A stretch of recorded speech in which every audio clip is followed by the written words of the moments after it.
Okay guys, this is a 2025 Jeep Wagoneer. I'll show you how to remove and install the cabin air filter.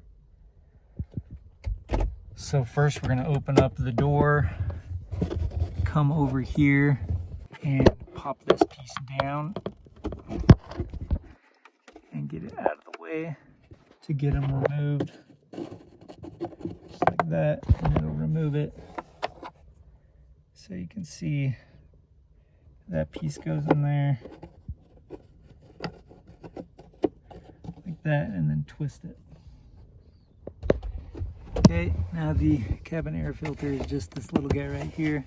I'm gonna push this piece in right here.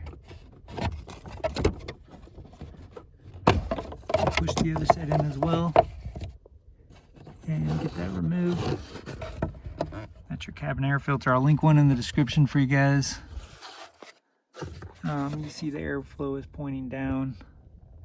That's how you do it. If you guys have any questions, let me know, and thanks for watching.